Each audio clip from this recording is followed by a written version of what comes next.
In part one, you learn how to factor a quadratic like x squared plus 8x plus 12 into the quantity x plus 2 times the quantity x plus 6. And then in part two, you learn how to factor something called the difference of two squares and also something called a perfect square trinomial. Well, in this part, you're going to learn how to factor something even more complex using a technique called the greatest common factor.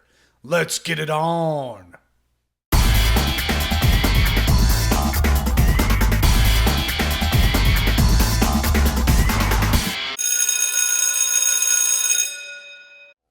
The secret to all these problems is recognizing right off the bat when you look at the three terms up here, 2x to the third, 10x squared, and 72x, is that they all have something in common. Well, first of all, an even number will go into each of them, in this case 2. So I can divide all of these by 2 if I wanted to. Also, you should notice they all have an x in them, x to the third, x squared, and x. So what you're going to do is you're going to do what's called factor out the greatest common factor.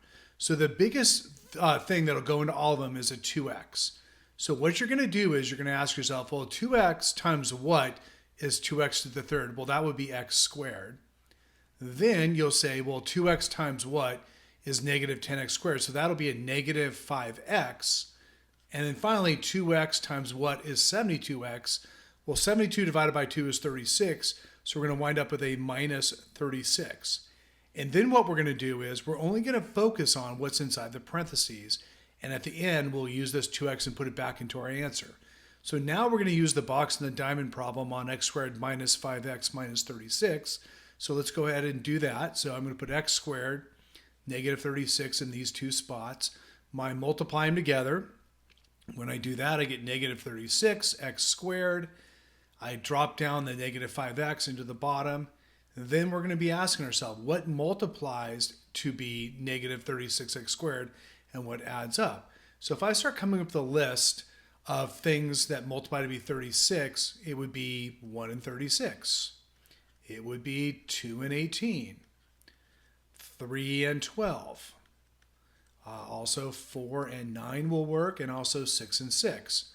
So because we're looking for two numbers that multiply to be a negative number and add up to be negative, one of these is going to be negative and one's going to be positive. So the winner is right here at 4 and 9. So we're going to use positive 4x and a negative 9x.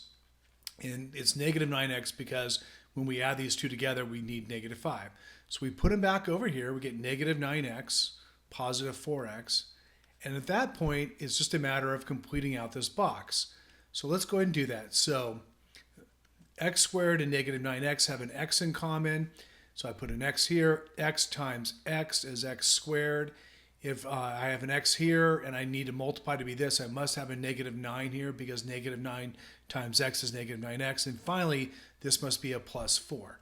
So here's our final answer. We're going to take what we factored out at the very beginning, 2x, the greatest common factor, and then we're going to put each of our parentheses here. So I'm going to have x plus 4, and then also x minus 9. So that's it. You're going to find the greatest common factor first, factor it out, and then use the box and diamond problem on what's left. If you like what you've seen and heard so far, please like, comment, or subscribe. Thank you, and back to the show. We're going to try something a little bit different this time.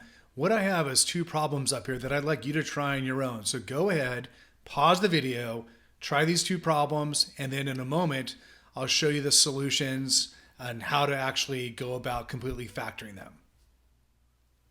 So here are my solutions to these two problems. On the one on the right, you should notice right off the bat, 5 and 10 and 75 all have a 5 that can go into all of them. So if we factor out that 5, that leaves us with x squared, negative 2x, and minus 15. We're going to go ahead and do the box and diamond problem on that. So in our box, we put x squared and negative 15. Then we're going to multiply this together, get negative 15x squared. We throw down the negative 2x, the x term right down here. At that point, you're asking yourself what multiplies to be negative 15 but adds up to be negative 2. Well, that would be negative 5x and positive 3x. We put those in the box, and then we finish it out along the outside. We get x minus 5 along one side, x plus 3 on the other. And so our final answer is 5, and then the quantity x minus 5, and then the quantity x plus 3. In the second problem, they have a 3 in common. So a 3 will go in here once, and a 3 will go in here 16 times. So we wind up with 3 on the outside, then x squared minus 16. You should recognize from the previous video that this is actually the difference of two squares.